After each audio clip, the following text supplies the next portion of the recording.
O podcast que você ouve agora é uma produção da Rádio Tertúlia.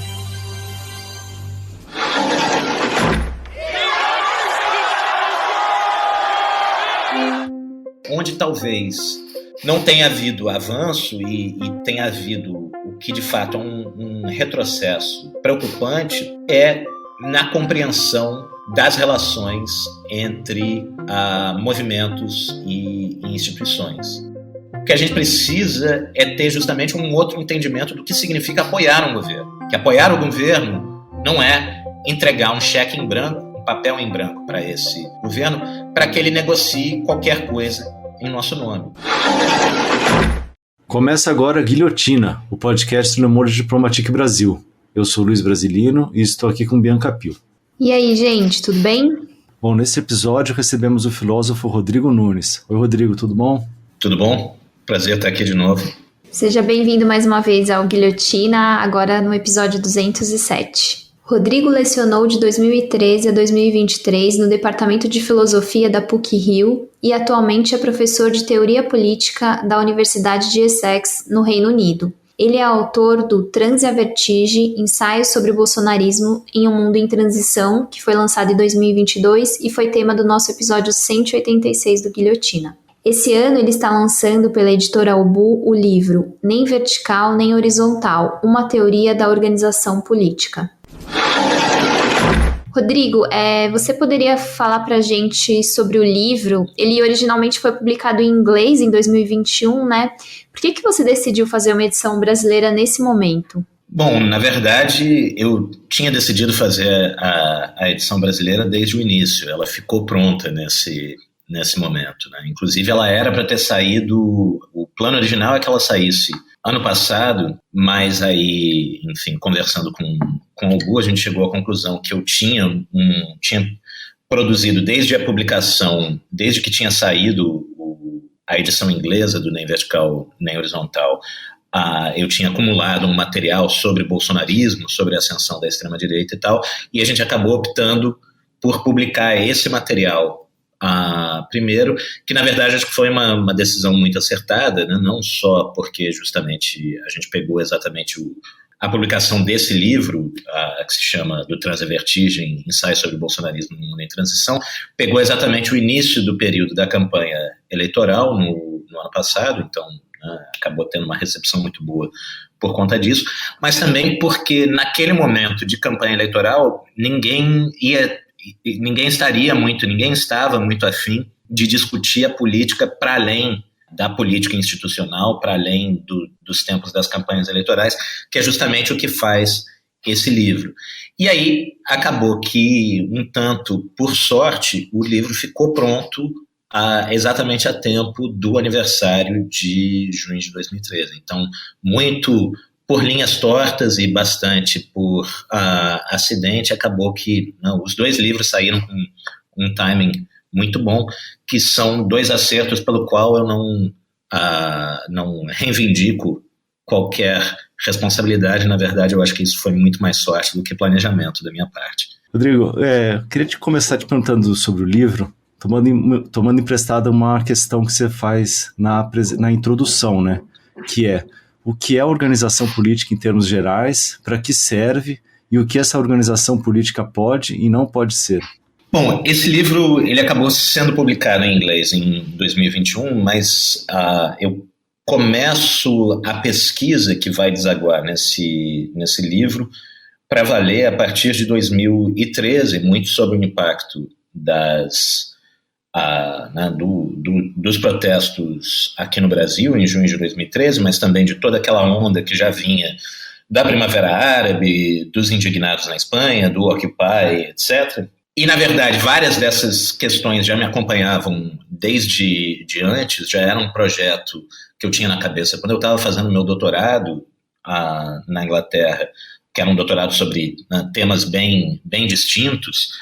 E no processo de pensar, enfim, o meu problema de partida ali em 2013, 2014 era tentar pensar uma teoria da organização que tivesse a altura do que estava acontecendo. Porque o que a gente ouvia a respeito daquilo que estava acontecendo era, esses são movimentos horizontais, esses são movimentos sem organização, esses são movimentos sem líderes, etc. Então, muito daquilo era descrito em termos negativos, né? Era descrito pelo que não era, mas, enfim, isso deixava inteiramente aberto o que aquilo que estava acontecendo exatamente era, e, ao mesmo tempo, pela minha própria experiência política, num ciclo anterior, que foi o ciclo altermundista, onde essas ideias de horizontalidade, de organização em rede, etc., tinham começado a aparecer, eu entendia que vários daqueles rótulos, como, por exemplo, o movimento horizontal, para descrever aquilo que estava acontecendo, eram inadequados, eles descreviam um aspecto, mas eles não davam conta de tudo que estava acontecendo ali. Então, o meu objetivo era, a gente precisa pensar uma teoria da organização que esteja à altura de entender o que é isso que está acontecendo, ao invés de entender isso apenas de modo negativo ou de modo aproximado. Nesse sentido, o meu gesto de partida ali era muito semelhante àquilo que o Pierre Clastre faz no início do Sociedade contra o Estado, quando ele diz: as sociedades ditas primitivas até hoje foram descritas como sem Estado, sem história, mas a gente precisa entender o que elas são nelas mesmas, né, em termos positivos. Bom, como é que elas funcionam? O que elas fazem, de fato?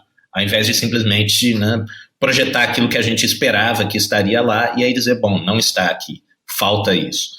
Só que no processo de pensar sobre essas questões, eu fui me dando conta que faltava uma teoria da organização política propriamente dita, ou faltava aquilo que eu entenderia como sendo uma teoria da organização política, né? Normalmente, quando as pessoas falavam da questão da organização, do problema da organização, na verdade, as pessoas estavam falando da questão do partido, o que para mim era um problema porque confundia uma forma histórica determinada que a organização política adquiriu ao longo do tempo, talvez a forma que tenha sido historicamente a mais importante, mas ainda assim uma forma entre outras, estabelecia uma sinonímia entre aquilo e a organização política, né? Só há organização política onde há partido e portanto, o fenômeno do partido esgotaria o campo da organização política. Ora, basta olhar ao nosso redor para a gente ver que, na verdade, a organização política se apresenta em muito mais formas do que essa. Inclusive, né,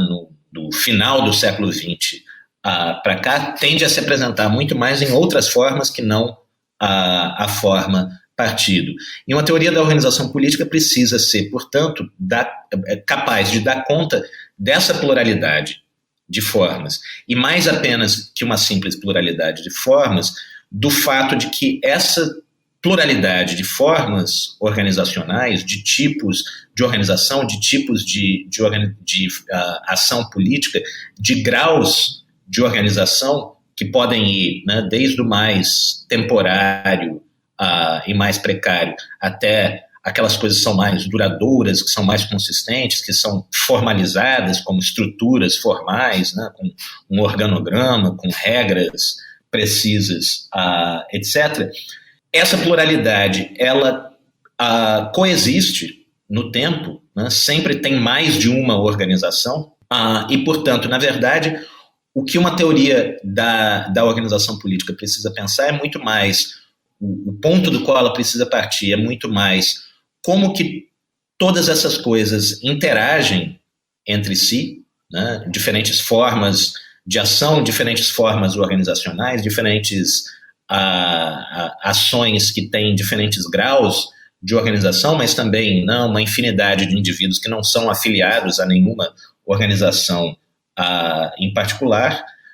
Pensar, portanto, como essa ecologia organizacional funciona internamente, e só então pensar a organização no interior de cada organização. Porque uma coisa que eu fui me dando conta também nesse processo foi que as duas suposições implícitas dos debates sobre a organização eram de que a chamada questão da organização tentava responder à pergunta qual é a forma ideal de organização, quer dizer, qual é a forma organizacional que todo mundo deveria seguir, e talvez até, no limite, qual é a organização a qual todo mundo deveria pertencer, porque durante muito tempo a ideia de partido teve justamente esse sentido de ser uma espécie de ponto de fuga no horizonte, um ponto de chegada que funcionaria eventualmente como guarda-chuva para todas as outras formas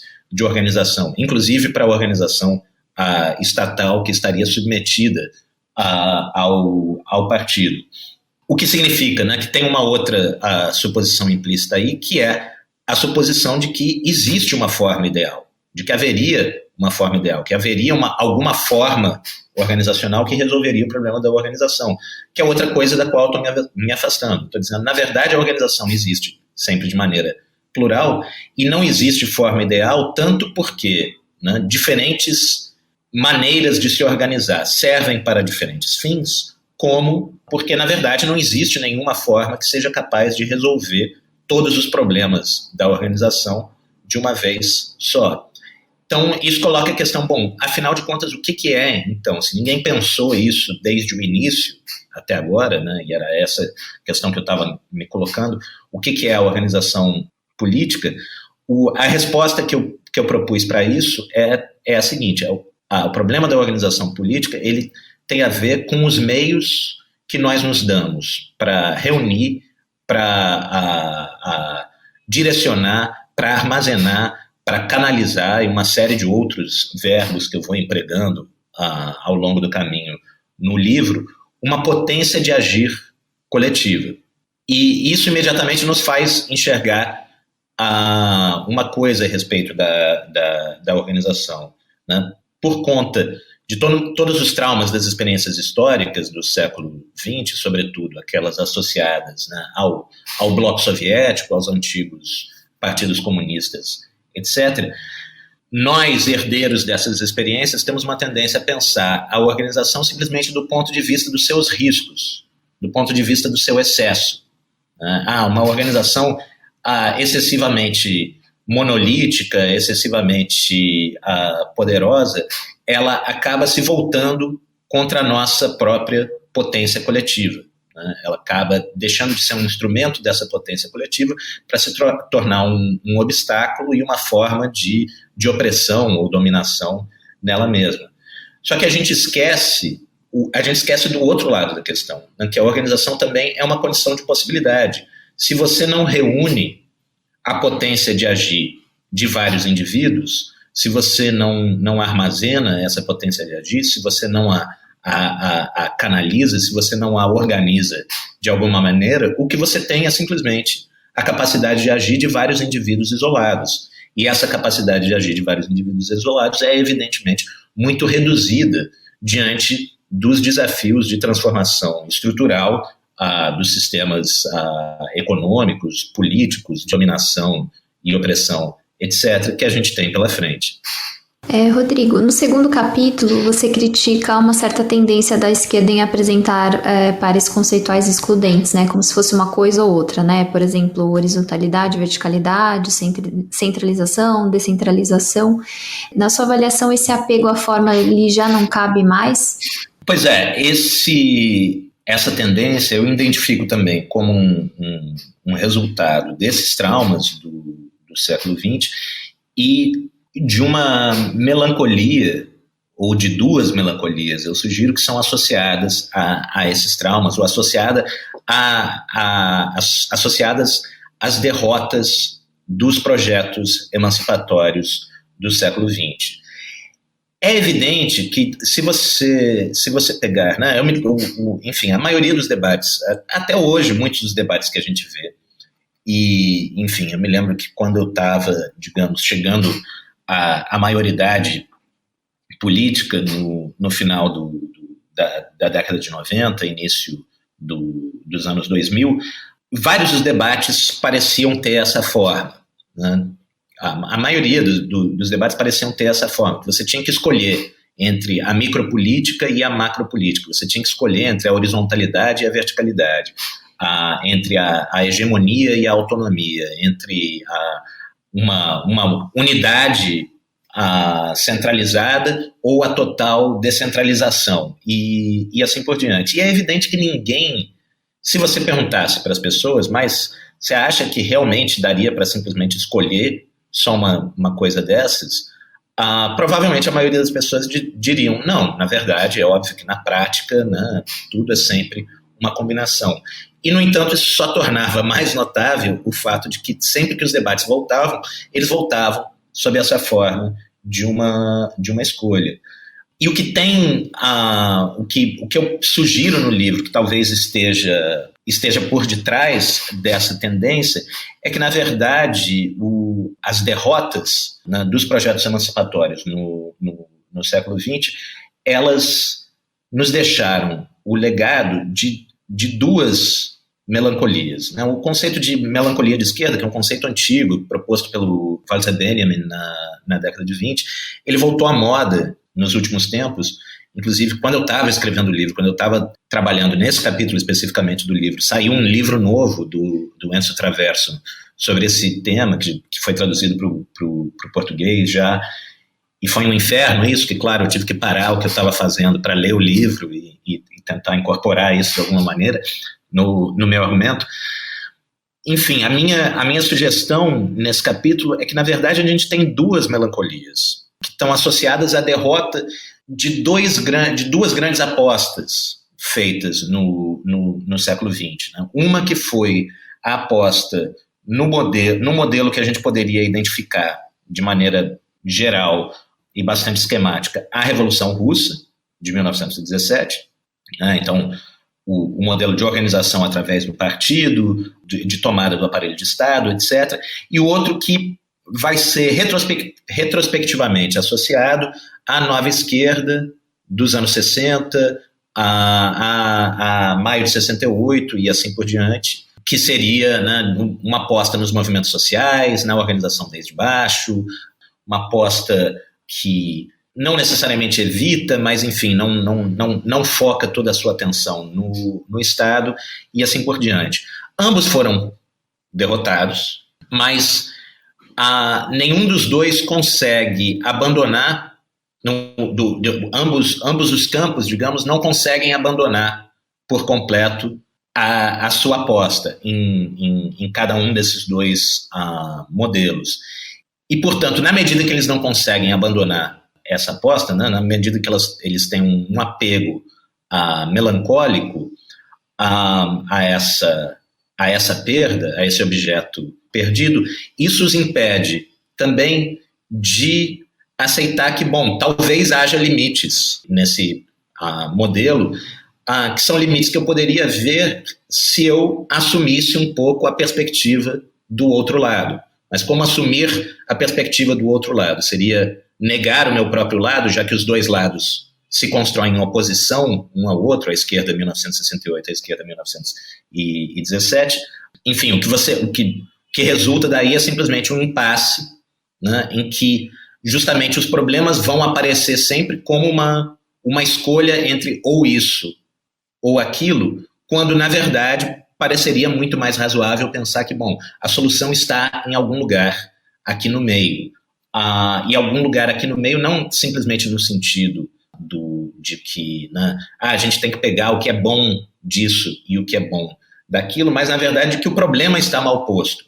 Né? Na verdade, esses extremos, a ideia de que haveria esses extremos entre os quais a gente tem que escolher, ela está mal posta porque ela só pode ser sustentada se você ignora que, na prática, as coisas sempre já se dão de maneira misturada. Né? Os movimentos, um exemplo bastante intuitivo disso é que nos movimentos ditos horizontais, autodeclarados horizontais da década passada, frequentemente, se você passava pouco tempo observando esses movimentos, você começava a observar quais eram os indivíduos mais influentes ali dentro.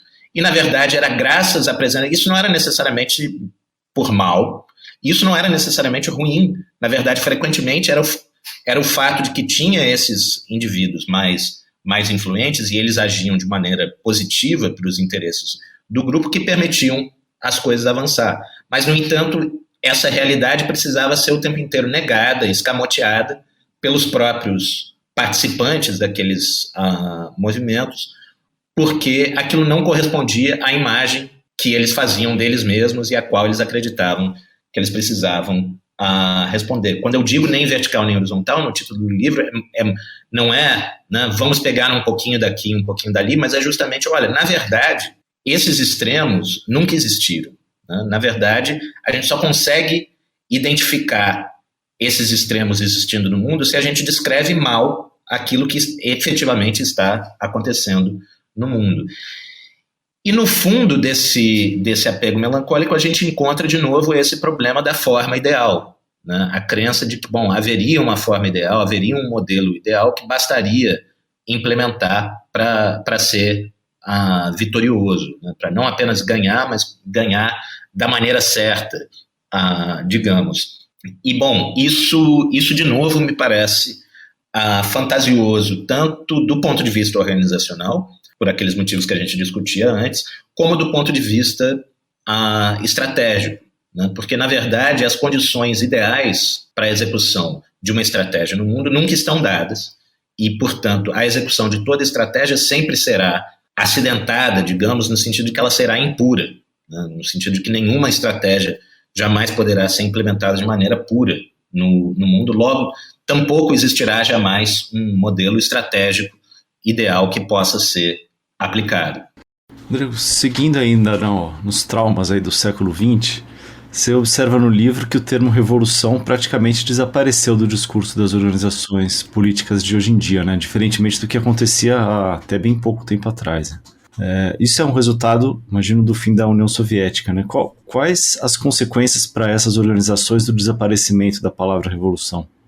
Bom, isso tem a ver, evidentemente, né, mais notavelmente com o fim do bloco soviético, o fim, né, da possibilidade de continuar apostando na viabilidade daquele modelo, né, que tinha começado a ser construído a partir da Revolução Russa, em 1917, mas também tem a ver com a derrota dessas expectativas de encontrar um outro caminho para a transformação social, um outro caminho para a emancipação na década de 60, enfim, ali no entorno de 1968.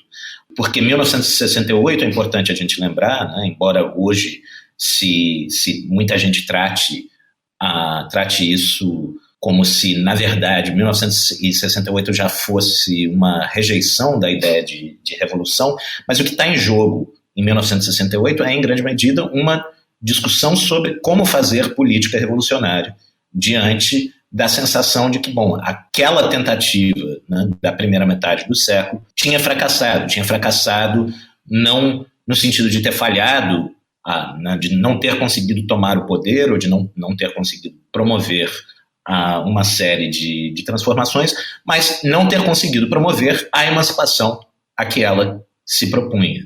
E, na verdade, esse desaparecimento, ele é, né, esse relativo desaparecimento a partir da década de 90, ele é acompanhado, ao mesmo tempo, por outros dois processos que são, por um lado, uma inflação do termo revolução, na teoria e nos discursos políticos em geral.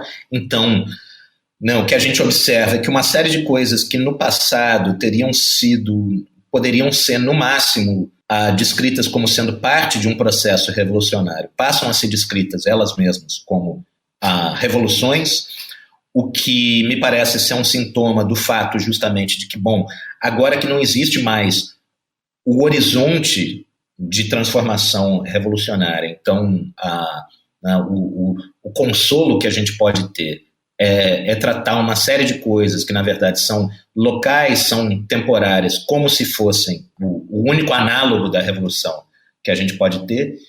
Para quem se lembra disso nos debates dos anos 90 e 2000, né, para quem acompanhava a coleção Baderna aqui no Brasil, os debates em torno da ideia de zona autônoma temporária do Hakim Bey, que o Hakim Bey descreve numa entrevista mais recente como sendo justamente uma ideia de, bom, eu queria pensar o que seria o mais próximo que a gente poderia chegar da experiência de uma revolução num mundo em que a revolução não vai mais acontecer, e daí, portanto, essa inflação da ideia de revolução, ao mesmo tempo, né, que a revolução em si, o horizonte da revolução desaparece, porque o horizonte da revolução, e isso é uma coisa que eu resgato no livro, era entendido como, né, uma transformação qualitativa do sistema econômico e político em escala global, né, não apenas nesse ou naquele país, mas e não apenas, né, o socialismo real, o socialismo que dá para ter, mas não, um outro sistema em escala, um sistema qualitativamente distinto em escala global. E o outro fenômeno que acontece com a ideia de revolução é que essa ideia parece justamente só poder se manifestar a partir dos anos 90 em escalas localmente circunscritas. Então, né, as pessoas conseguem identificar em Chiapas, com os zapatistas, uma revolução. As pessoas conseguem identificar em Rojava uma revolução. Mas justamente parte do que parece tornar possível a identificação com essas revoluções que estão acontecendo nesses lugares é a ausência de uma dinâmica expansiva nelas. Né? Elas conseguiram transformar a vida das pessoas que estão lá, elas não estão tentando expandir, elas não estão oprimindo ninguém, portanto, elas não estão agredindo, atacando ninguém, e por isso, né, nós podemos apoiá-las, nós podemos nos identificar com elas. Por que me parece importante recuperar esse horizonte da revolução como transformação do sistema econômico e político em escala global? Em primeiro lugar, porque hoje em dia as questões, a escala global é a escala em que as questões estão colocadas para nós. O aquecimento global, a crise ambiental, nos obriga a pensar em termos globais. Não existe, é um problema para o qual não existirá nenhuma solução meramente local, mesmo que nós falemos de local numa escala nacional ou numa escala regional. Para usar o exemplo mais óbvio, se a indústria do carbono não for parada, se a indústria dos combustíveis fósseis não for parada em todo o planeta, dentro de um prazo bastante curto de tempo, não há solução pensável para a crise ambiental. Então esse é um motivo, né, pelo qual é importante a gente voltar a se colocar essa questão. Outro motivo é que justamente isso nos dá, né, não é que eu esteja argumentando que agora que isso será fácil, que isso sequer é possível. Eu não sei se é possível. Eu sinceramente não sei se é possível dar uma solução para o problema da crise ambiental. Pode muito bem que ele seja um problema intratável pelo menos no tempo que a humanidade tem para resolver esse problema.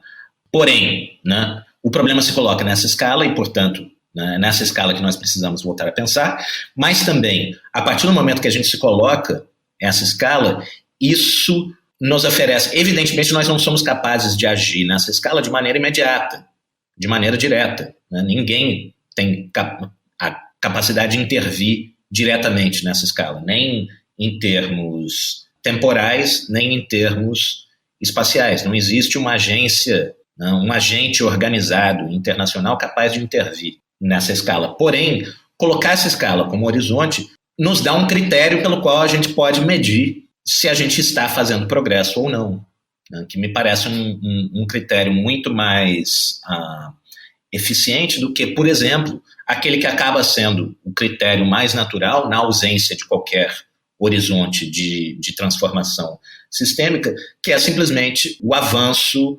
eleitoral, né?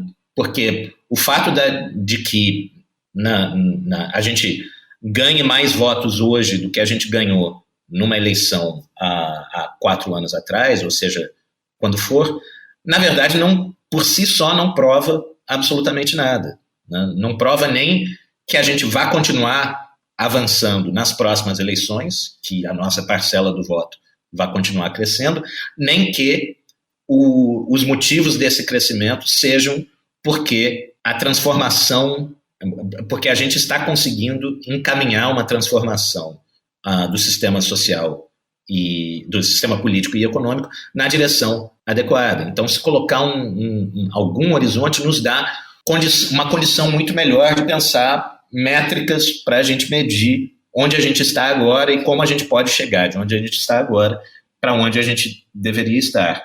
E, por último lugar, colocar esse horizonte, né, esse que foi historicamente o horizonte estratégico da Revolução, também é uma maneira de olhar para todo mundo que, no interior da esquerda, que acredita ter a solução mágica, a forma ideal, a estratégia perfeita para atingir a transformação social e dizer, olha, o horizonte da transformação social era esse. Esse horizonte não foi atingido até hoje. Então todo mundo pode baixar a bola, porque na verdade ninguém tem condições de dizer que tem a solução, né? Vamos começar daí, vamos começar do fato que até hoje todo mundo falhou nos termos que a gente se colocou lá no início. E vamos começar a conversa desse reconhecimento, porque isso nos dá um ponto de partida muito melhor para a gente encontrar maneiras de como a gente pode cooperar ao invés de competir uns com os outros pela liderança de uma transformação que nós sozinhos dificilmente, né, cada um de nós sozinho dificilmente será capaz de construir. Bom, Rodrigo, seguindo aí nos elementos, né, para uma teoria da organização, no capítulo 6 você fala um pouco sobre os partidos, né? Como você avalia a força dessas instituições no momento atual e você acha que elas têm lugar nessa ecologia do movimento? Eu acho que aquele slogan de 100 partidos que algumas pessoas gritavam em junho de 2013 foi um slogan muito mal interpretado e frequentemente deliberadamente mal interpretado, né? Porque as pessoas sempre, a tendência evidentemente, de pessoas que eram membros de partidos políticos e defendiam os seus partidos políticos sempre foi de interpretar esse slogan como significando sem nenhum partido, em nenhum lugar, em nenhum momento. Mas não é absolutamente evidente que fosse isso que as pessoas estavam dizendo, né? Ao dizer sem partido, no contexto daquelas manifestações, as pessoas poderiam igualmente estar dizendo sem esses partidos, elas poderiam estar dizendo sem partidos aqui e agora. Ou seja, aqui e agora não é lugar para partidos, mas isso não significa que não haja lugar para partidos. Mas essa confusão em torno do lugar do partido, né, foi um dos temas mais importantes desses debates nas últimas décadas, tanto de um lado quanto do outro. Por um lado, né, a ideia de que seria possível eliminar completamente essa forma de organização e mediação política, e do outro lado também a resposta dos chamados verticalistas de que, bom, mas como assim? Então agora vocês acham que, né, vai dar para eliminar de uma hora para outra os partidos? E o meu objetivo era justamente, a partir dessa ideia de uma ecologia organizacional, colocar o problema de outra maneira, né? Colocar o problema não mais simplesmente em abstrato, como, né, deve ou não existir partido, mas qual é o lugar ou qual é a função que um partido ocupa, ou pode ocupar e deve ocupar no interior de uma ecologia organizacional. E, bom, historicamente, né, houve uma tendência, no auge da crença na forma partido, houve uma tendência a tentar atribuir a essa forma organizacional o máximo possível de funções políticas. Eu digo no livro que é talvez mais do que apenas uma mera coincidência, de que o auge do partido corresponde também ao auge da empresa verticalmente integrada, né? Então, de um lado você tem, né, essas grandes empresas controlavam todas as etapas do processo econômico ao qual elas dedicavam, e do outro lado essa ideia de uma forma de organização política que controlaria todas as etapas, direta ou indiretamente, dos processos políticos dos quais ela participava. E, bom, me parece que essa ideia não é mais necessária, né? Ou, enfim, se ela, num cenário em que essas formas perderam a sua força, a sua capacidade de controlar os processos políticos, talvez seja o caso da gente se perguntar uma outra coisa, que é se várias dessas funções que num determinado momento da história se atribuiu ao partido, se esperava que o partido desempenhasse, não podem estar disseminadas no interior de uma ecologia de tal maneira que você tenha diferentes núcleos organizacionais cumprindo essas funções.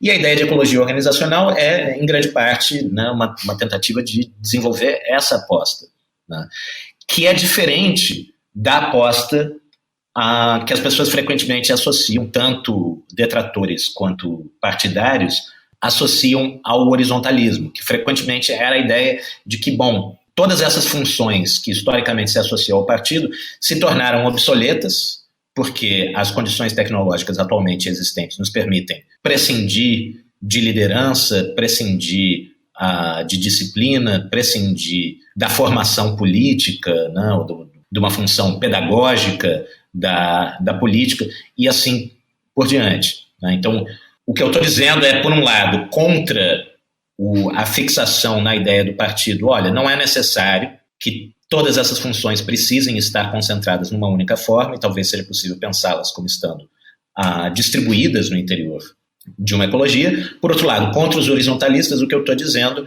é elas precisam estar presentes nessa ecologia, e elas precisam estar presentes com uma consistência suficiente no interior dessa ecologia, que elas precisam estar concentradas em nós, ou em núcleos organizativos suficientemente fortes para que eles consigam efetivamente exercitar essas funções no interior dessa ecologia.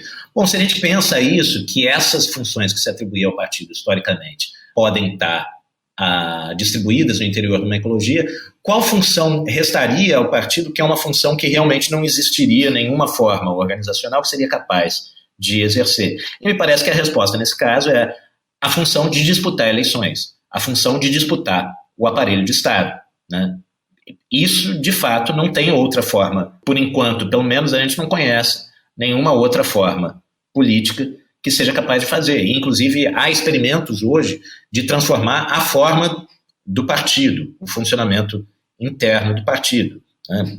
Há experimentos, enfim, cujos sucessos e fracassos ou promessas e limites eu discuto em alguma medida no livro. Mas enquanto disputar o Estado for uma questão, me parece que necessariamente os partidos terão uma função no interior das ecologias organizacionais. A questão é que tipo de relação eles devem manter com a ecologia, né? Se o fato deles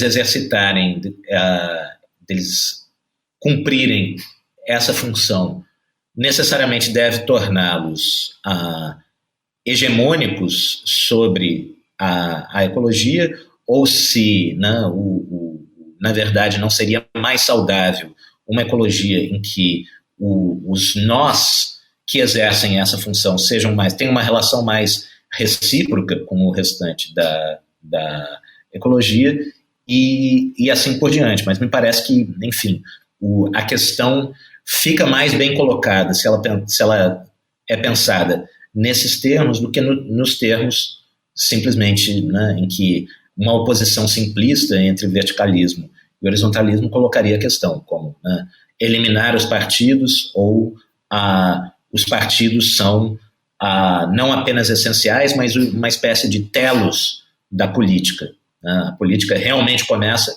apenas a partir do momento que você tem partidos, e no momento que você tem partidos é o partido que deve dominar todos os outros momentos da política. Um conflito esse que se expressou em junho de 2013, né, Rodrigo? A gente está chegando ao final e eu queria te perguntar um pouco, você começou falando sobre as jornadas de junho ali, como elas inspiraram, né, o início da produção do livro.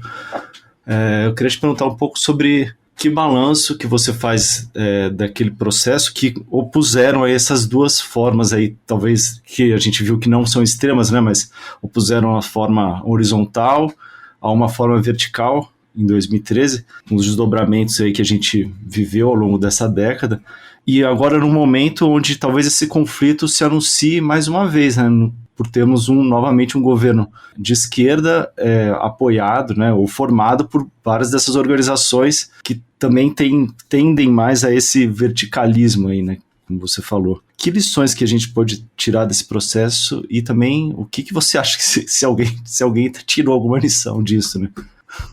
Olha, eu acho que lições foram tiradas, e boas lições foram tiradas, ou enfim, avanços foram feitos, embora não necessariamente de maneira que seja explicitamente reconhecida enquanto tal. Há umas semanas atrás a gente teve um anúncio por parte do PT de que a tarifa zero, a partir de agora, seria, né, uma bandeira do partido. O que é curioso, o que foi extremamente curioso nesse anúncio, é que não houve nenhuma menção à origem dessa bandeira ou ao fato de que 10 anos atrás, né, quando essa bandeira foi posta por movimentos sociais, foi posta por uma mobilização social em torno da questão do aumento das passagens, ela foi majoritariamente rejeitada pelo partido, como sendo, né, utópica, como sendo, enfim, uma miragem, uma expectativa completamente irreal. Uma das demandas daquele turbulento junho de 2013 era essa aqui: tarifa zero no transporte público. Parecia completamente irrealista, mas sabia que essa pauta avançou desde então? Em 2013, pouco mais de 10 cidades brasileiras praticavam a tarifa zero. Hoje, são cerca de 70, atendendo a mais de 3 milhões de pessoas. 10 anos depois, discute-se muito sobre as consequências políticas para o Brasil daquela onda de protestos. A mobilização social que trazia essa demanda foi também, depois de um primeiro momento de não saber como reagir, acabou sendo também predominantemente rejeitada pelo partido, né, e caracterizada como sendo o ovo da serpente, a direita, desde o início, todas essas coisas que a gente ouviu. E 10 anos depois, o partido reconhece a legitimidade daquela demanda, mas sem reconhecer a legitimidade de quem levantou aquela demanda. Então, tem uma lição que foi tirada aí, embora, né, ao mesmo tempo tenha uma resistência mais ou menos consciente, né, pode ser inteiramente consciente ou quase, né, de cunho psicanalítico, em assumir, olha, né, nós erramos naquele momento. Nós nos enganamos sobre aquilo e agora, 10 anos depois, nós estamos reconhecendo um erro, ou enfim, não estamos reconhecendo um erro, mas pelo menos estamos substituindo um erro por um acerto, o que já é um avanço. Tem outras lições que foram tiradas, tem outros avanços que foram feitos ali. Uma questão que é muito forte em junho de 2013 também, que é uma questão, inclusive, que eu acho que muito rapidamente acaba produzindo uma espécie de paralisia em muitos dos próprios manifestantes, é uma descoberta e uma problematização de alguns pontos cegos muito grandes da esquerda brasileira até então, né? Da esquerda institucional, da esquerda partidária, mas também, né, da esquerda que estava nas ruas, em relação a questões de gênero, em relação a questões de raça, em relação à questão indígena, em relação à questão ambiental, em relação, né, à crítica da cultura carrocêntrica, que é um tema, né, muito central nos protestos de junho de 2013, e que rompem com uma ideia muito arraigada na esquerda, então, e ainda hoje, de que o objetivo da esquerda seria promover um tipo de desenvolvimento que é o desenvolvimento do século XX. E nisso também houve vários avanços, né? Enfim, a gente não pode, evidentemente, a gente não pode simplesmente botar esses avanços simplesmente na conta de junho de 2013. Eu acho que se a gente vai identificar onde está o motor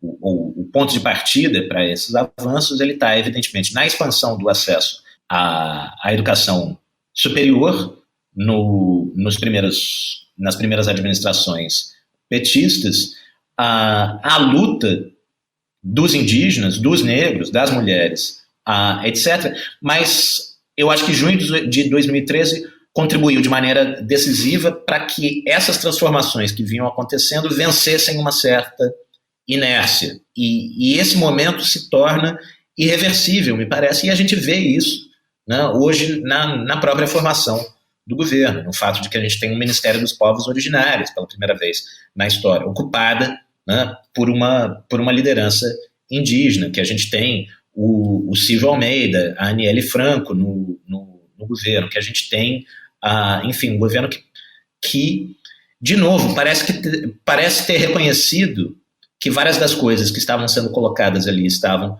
corretas, ainda que não necessariamente reconheça que quem estava colocando essas coisas naquele momento estava correto. Então houve avanço, sim. Agora, de fato, onde talvez não tenha havido avanço e tenha havido o que de fato é um retrocesso preocupante para aquilo que a gente tende a ter pela frente nos próximos anos, é na compreensão das relações entre movimentos e instituições, né? Porque as duas piores lições que se pode tirar de junho de 2013 são, do lado da esquerda que estava no poder, movimento social só pode se manifestar quando for no interesse do governo e quando for para apoiar o governo e quando for no interior da tática do governo. Fora isso, eles só atrapalham. E do outro lado, a conclusão, né, do lado dos manifestantes que se sentiram, né, que foram rechaçados, rejeitados e reprimidos fisicamente pela esquerda institucional, a única relação possível entre instituições e movimentos é a traição. As instituições sempre trairão os movimentos, elas sempre atrasam os movimentos, como se, né, todo movimento tivesse sempre a força de progredir imediatamente até a linha de chegada e não fosse necessário, em vários momentos, né, fazer recuos, consolidar posições já ganhas, o que envolve necessariamente algum grau de passagem de criação e de negociação com as instituições políticas. Eu convidei para conversar comigo o líder do Movimento dos Sem Terra, João Pedro Stedley. Não há solução no mundo sem pressão social. E aí vem a minha indignação, não vou citar nomes enormes, mas pessoas que se dizem de esquerda, estejam no ministério, ou estejam num partido, ou estejam na imprensa, nenhuma pessoa pode se dizer de esquerda e se manifestar contra a luta social. A luta social é o direito mais histórico que a humanidade tem, de o povo se organizar para resolver seus problemas. Aí quando vem essas declarações de que não deveriam ter ocupado, de que o MST está exagerando, francamente, não ofenda a inteligência da esquerda mundial. Você está falando do Alexandre Padilha? Não me importa, cada um que vista o chapéu, porque não foi só um que se manifestou assim. Ambas as conclusões seriam desastrosas, porque me parece que justamente o que a gente vai precisar nos próximos anos, né, é no interior de uma conjuntura mais desfavorável do ponto de vista político do que aquela que o PT encontrou em 2003, e não apenas do ponto de vista político, né, mas mais desfavorável do ponto de vista que, bom, se a fórmula que deu certo no início desse século era a fórmula, né, foi a fórmula que emergiu com o boom das commodities, mesmo que um outro boom das commodities estivesse à nossa disposição hoje, essa seria uma fórmula extremamente problemática diante dos desafios que a humanidade enfrenta hoje com o colapso ambiental iminente e mais ainda com a posição que o Brasil ocupa dentro, né, do debate e das disputas políticas e econômicas sobre uma reação global a essa crise ambiental.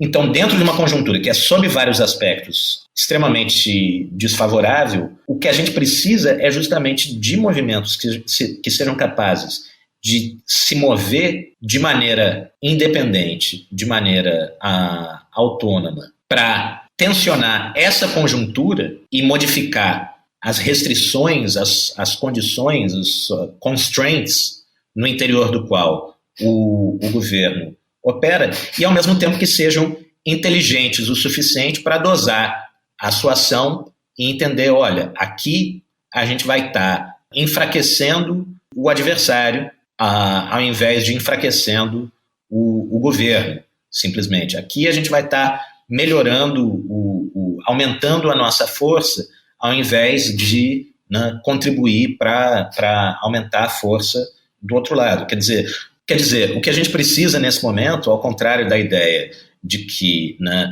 movimentos, se não estiverem operando no interior dos limites impostos pela tática do governo, só servem para atrapalhar e fazer o trabalho da direita,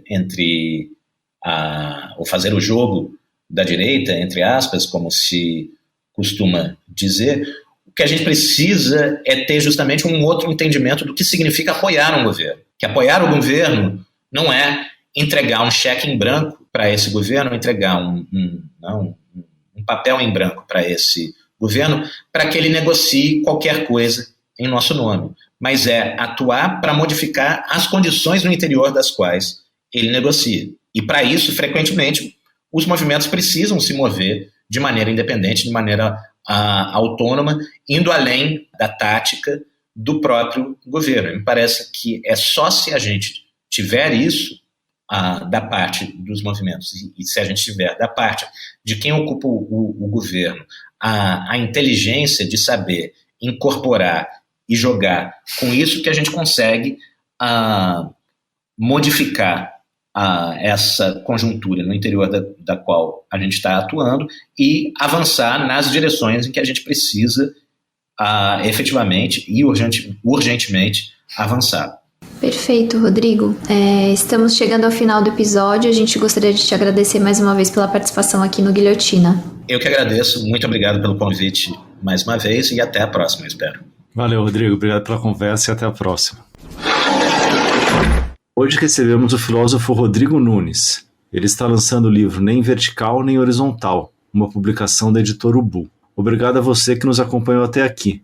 Se você gostou desse episódio, compartilhe o link nas suas redes sociais e nos ajude a alcançar mais ouvintes. Nós estamos com uma série especial sobre mudanças climáticas no Cerrado. Se você ainda não ouviu, faça uma busca na sua plataforma de podcast favorita. E você também pode ouvir o Guilhotina na Rádio Brasil Atual, 98,9 FM, na Grande São Paulo, ou pelo site da emissora, sempre às sextas-feiras, às 4 da tarde. O Guilhotina é o podcast do Le Monde Diplomatique Brasil. Para nos apoiar, faça uma assinatura a partir de R$ 12,90 em nosso site, diplomatique.org.br/assine. Eu sou Bianca Pio e fiz o roteiro e a apresentação junto com o Luiz Brasilino. A edição e a sonorização são da Beatriz Pasqualino pela Rádio Tertúlia. Obrigada e até semana que vem.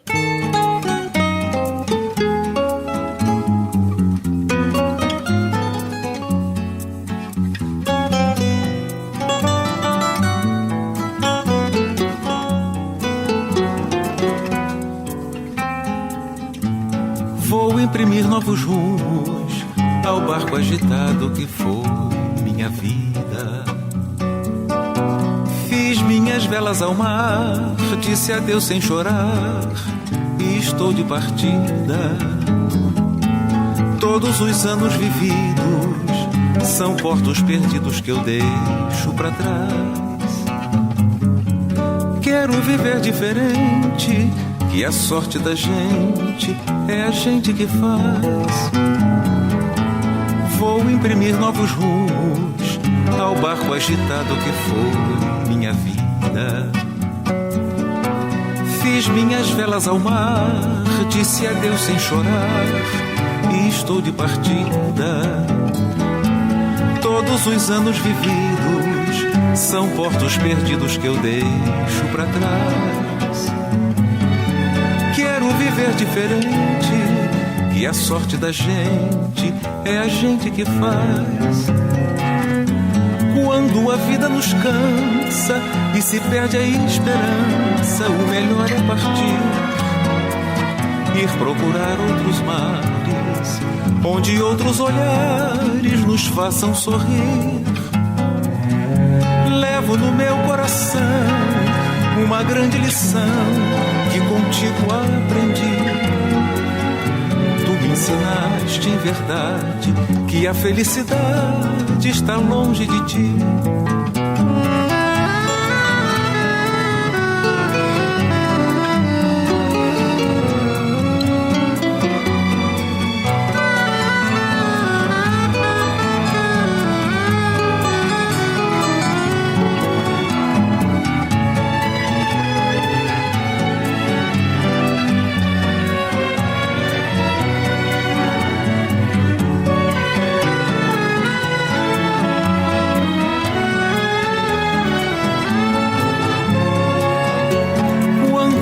Nos cansa e se perde a esperança, o melhor é partir, ir procurar outros mares, onde outros olhares nos façam sorrir.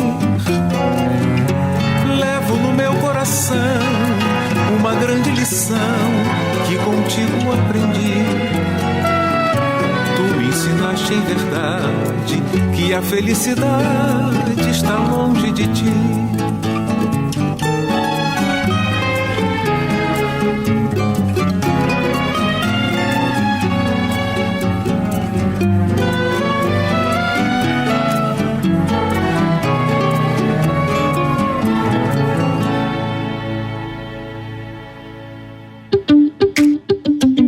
Quer produzir um podcast? Chama a Rádio Tertúlia, estúdio profissional e 20 anos de experiência na área. radiotertulia.com.br